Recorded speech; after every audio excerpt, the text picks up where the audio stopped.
Hello बच्चों, मैं Anju, assistant professor political science, government college Manglana. हम बात कर रहे थे अमेरिका के संविधान की।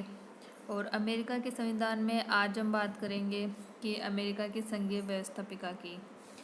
अमेरिका की संघीय व्यवस्थापिका को कांग्रेस कहा जाता है। जैसे अपने यहाँ संघीय व्यवस्थापिका को संसद कहा जाता है, वैसे अमेरिका में संघीय व्यवस्थापिका को कांग्रेस कहा जाता है। ये नाम हर देश अपने अपने हिसाब से अपनी संघीय व्यवस्थापिका का अलग अलग नाम रख सकते हैं। जब 1787 में फिलाडेल्फिया सम्मेलन हुआ था, तो उस समय ये चीज़ निश्चित हो गई थी कि या इस बात के लिए सब एक मत थे कि अमेरिका में द्विसदनात्मक व्यवस्थापिका ही अपनाई जाएगी। क्योंकि पहले जब परिसंघ के टाइम में एक सदनात्मक व्यवस्थापिका थी, लेकिन उसका रिजल्ट नेगेटिव रहा था। और जब अमेरिका उपनिवेश था उस टाइम भी कई जगह एक सदनात्मक व्यवस्थापिका थी, लेकिन अमेरिका ने अब इस चीज़ को, या अमेरिकन जो संविधान निर्माता थे उनको एक सदनात्मक व्यवस्थापिका के स्थान पर द्विसदनात्मक व्यवस्थापिका की व्यवस्था ज़्यादा अच्छी लगी, इसलिए उन्होंने द्विसदनात्मक व्यवस्थापिका को अपनाया है। वैसे भी संघात्मक व्यवस्थापिका को या संघात्मक व्यवस्था को अपनाने के कारण द्विसदनात्मक व्यवस्थापिका को अपनाना आवश्यक भी था। इस बात पर तो सहमति थी कि राष्ट्रीय व्यवस्थापिका के 2 सदन होंगे, लेकिन इन दोनों सदनों का चुनाव किस तरीके से होगा, इनका निर्माण कैसे होगा, इनका गठन कैसे होगा, इस बात को लेके जो अमेरिका संघ की इकाइयाँ थी उनमें मतभेद था। जो अमेरिकी संघ की बड़ी इकाइयाँ थी वो तो ये चाह रही थी कि जनसंख्या के आधार को अपनाया जाए संघात्मक व्यवस्थापिका में, ताकि जिन राज्यों की जनसंख्या अधिक है उन राज्यों को अधिक स्थान मिल सके। और जो इकाइयों की जनसंख्या छोटी थी वो ये चाह रहे थे कि समानता के सिद्धांत को आधार बनाया जाए संघात्मक व्यवस्थापिका में।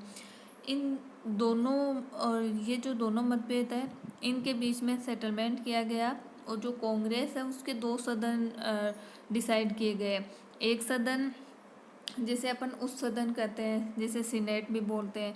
दूसरा सदन जिसे निम्न सदन या लोकप्रिय सदन कहते हैं, प्रतिनिधि सभा जिसका नाम है।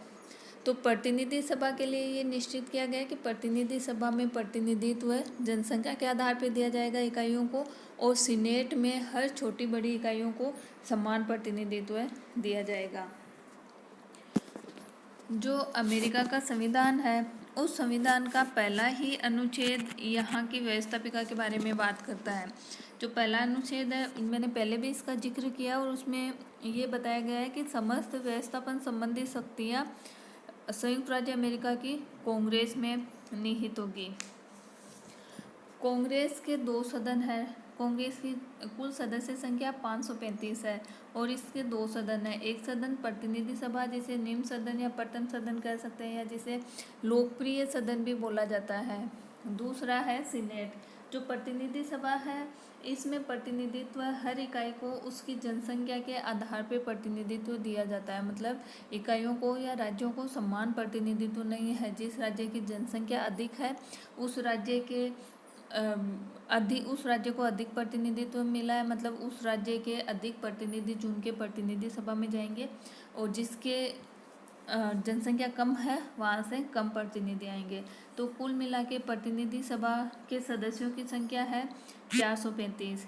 इसी तरह एक दूसरा सदन है जिसे उस सदन बोलते हैं सीनेट। जैसे अपने यहाँ राज्यसभा है उसकी जगह अमेरिका में सीनेट है, और अपने यहाँ लोकसभा है उसकी जगह अमेरिका में प्रतिनिधि सभा है। सीनेट में सभी इकाइयों को समान प्रतिनिधित्व दिया गया है, और प्रत्येक इकाई से 2 प्रतिनिधि चुन के सीनेट में आते हैं। मतलब अमेरिका के टोटल स्टेट 50 है तो सीनेट के सदस्यों की संख्या 100 हो जाएगी। सीनेट और प्रतिनिधि सभा दोनों के ही सदस्यों का चुनाव वयस्क मताधिकार के आधार पर एकल निर्वाचन क्षेत्र से किया जाता है। एकल निर्वाचन क्षेत्र का मतलब है कि एक निर्वाचन क्षेत्र से एक ही कैंडिडेट जीत के आगे कांग्रेस में जाएगा। अब देखते हैं कांग्रेस की शक्तियाँ और कार्य। जैसे हर देश की व्यवस्थापिका का कार्य होता है कानून बनाना, वैसे ही कांग्रेस का भी जो मुख्य कार्य है वो है कानून बनाना। और अमेरिका ने शक्ति पृथक्करण को अपनाया है। तो व्यवस्थापिका का कार्य उसमें व्यवस्थापिका, कार्यपालिका और न्यायपालिका तीनों के कार्य अलग है, तीनों की शक्तियाँ अलग है, तीनों एक दूसरे के कार्यों में हस्तक्षेप नहीं करते, एक दूसरे को बैलेंस कर सकते हैं। वो बैलेंस कैसे करते हैं ये आगे मैं किसी और वीडियो में बताऊंगी। तो कांग्रेस का पहला काम है कानून निर्माण संबंधी कार्य, एज यूजुअल हर व्यवस्थापिका का होता है। संघात्मक व्यवस्था होने के कारण इस संबंध में कांग्रेस को लिमिटेड शक्तियां मिली हुई है, क्योंकि संघात्मक व्यवस्था में शक्तियों का विभाजन रहता है केंद्र और इकाइयों के मध्य। इसलिए केंद्र सरकार को सीमित क्षेत्र में अपनी शक्तियां उपयोग करने का अधिकार है। संघीय व्यवस्थापिका सीमित क्षेत्र में ही कानून बना सकती है और सीमित क्षेत्र में ही इकाइयां कानून बना सकती है। कांग्रेस की जो विधायी शक्तियां हैं उसको, या जो कानून निर्माण की शक्ति है उसका उल्लेख चौथे अध्याय में किया गया है। और इसको अपन 3 प्रकार से देख सकते हैं, या मैं ये कहूँ कि 3 भागों में बांट सकते हैं। पहली है प्रदत्त शक्तियाँ, दूसरी है निहित शक्तियाँ और तीसरी है समवर्ती शक्तियाँ। प्रदत्त शक्तियाँ मुख्य शक्तियाँ हैं जिन पे कानून बनाने का अधिकार कांग्रेस को प्राप्त है। जो संघ सूची से संबंधित जो मुख्य शक्तियाँ या संघ सूची से संबंधित जो शक्तियाँ जिन पे कानून बनाए जाते हैं संघीय कांग्रेस द्वारा, जैसे देश की सिक्योरिटी से संबंधित, जैसे मुद्रा से संबंधित कानून बनाना हो, डाक तार से संबंधित, ऋण लेना, ऋण वापस करना, इससे संबंधित कोई कानून बनाना हो, या जनता पे कर लगाने से संबंधित कोई कानून बनाना हो, तो इन सब कार्यों को प्रदत्त कार्य, प्रदत्त शक्तियाँ बोलते हैं। दूसरी है निहित शक्तियाँ। वैसे संविधान में कहीं पर भी निहित शक्तियों का उल्लेख नहीं किया गया है, लेकिन सर्वोच्च न्यायालय के निर्णय के द्वारा निहित शक्तियाँ अप्रत्यक्ष रूप से निहित शक्तियों का केंद्र सरकार उपभोग कर सकती है। देखते हैं निहित शक्तियाँ है क्या। जो संविधान में मूल शक्तियाँ हैं या जो प्रदत्त शक्तियाँ हैं, उन शक्तियों का उपभोग करने के लिए केंद्र सरकार या संघीय सरकार को कुछ अन्य शक्तियों का भी उपयोग करना होता है। उन्हें ही अपन बोलते हैं निहित शक्तियों का। अपने संघीय उत्तरदायित्वों को पूर्ण करने के लिए, क्योंकि देखो बच्चों, अमेरिका का संविधान बहुत संक्षिप्त में लिखा गया है, बहुत छोटा लिखा गया है। अगर एग्जैक्ट संविधान के अनुसार ही कार्य किया जाएगा तो वास्तविक रूप से कोई काम हो नहीं पाएगा। और कौन सा कार्य किस विभाग को करना है, या कौन सी शक्तियाँ संघ में निहित है, या किससे संबंधित शक्तियाँ संघ में या केंद्र में निहित है, इन चीज़ों का क्लियरली स्पष्ट नहीं किया गया है। इसलिए जो मेन शक्तियाँ हैं जो संघ सरकार को दी गई है, उन संघ सरकार को उन उत्तरदायित्वों को पूरा करने के लिए कुछ और कार्य भी करने होते हैं जिनका उल्लेख संविधान में डायरेक्ट नहीं किया गया है। इन्हीं को बोलते हैं निहित शक्तियाँ। जो निहित शक्तियाँ हैं इनका उल्लेख इकाइयों को दी गई शक्तियों में नहीं होना चाहिए, और न ही इन शक्तियों का उपयोग करने के लिए केंद्र सरकार को मना किया गया है। तो ऐसी शक्तियाँ निहित शक्तियाँ होती है, जैसे सड़क या स्कूल, स्वास्थ्य या बीमा से संबंधित कार्य करने के लिए धन खर्च करना, या जैसे बिजली उत्पन्न करना, ऐसे जो कार्य हैं उनका संविधान में उल्लेख नहीं है। लेकिन इन शक्तियों को इन कार्यों को करने के लिए जो संघीय व्यवस्थापिका जिन शक्तियों का उपभोग करती है उन्हें निहित शक्तियाँ कहते हैं। अगली है समवर्ती शक्तियाँ। समवर्ती सूची में या समवर्ती शक्तियों में वे विषय शामिल हैं जिन पर कांग्रेस भी कानून बना सकती है और राज्यों के विधानमंडल भी कानून बना सकते हैं। कांग्रेस का अगला कार्य है चुनाव संबंधित कार्य। राष्ट्रपति के चुनाव में मतगणना का कार्य कांग्रेस के सम्मुख होता है। यदि राष्ट्रपति पद के चुनाव में किसी उम्मीदवार को निर्वाचक मंडल द्वारा निरपेक्ष बहुमत नहीं मिल पाता है तो जो 3 ऐसे लोग जिनको सर्वाधिक मत मिले हैं, 3 ऐसे उम्मीदवार, उनमें से किसी एक को राष्ट्रपति पद पर चुनने की जिम्मेदारी प्रतिनिधि सभा की होती है। इसी तरह सीनेट द्वारा भी उपराष्ट्रपति को चुना जा सकता है अगर उपराष्ट्रपति को या उपराष्ट्रपति पद के उम्मीदवार को स्पष्ट बहुमत नहीं मिला है तो। प्रतिनिधि सभा अपने सदन के कार्य संचालन के लिए अध्यक्ष और उपाध्यक्ष का भी चुनाव करती है। इसी तरह सीनेट भी उपसभापति का सीनेट द्वारा भी चुनाव किया जाता है। अगली है कार्यपालिका संबंधी शक्तियाँ या कार्यपालिका संबंधी कार्य। वैसे तो संविधान के द्वारा कार्यपालिका संबंधी शक्तियाँ राष्ट्रपति को दी गई है, लेकिन कांग्रेस भी स्पेशली जो कांग्रेस का उच्च सदन है सीनेट, उसके द्वारा भी कुछ ऐसे कार्य किए जाते हैं जिससे वो कार्यपालिका शक्तियों में अपनी भागीदारी निभा सकती है। जैसे राष्ट्रपति द्वारा जो संघीय नियुक्तियां की जाती है या राष्ट्रपति द्वारा जो नियुक्तियां की जाती है स्टेट्स में, उन नियुक्तियों की पुष्टि सीनेट द्वारा की जाती है।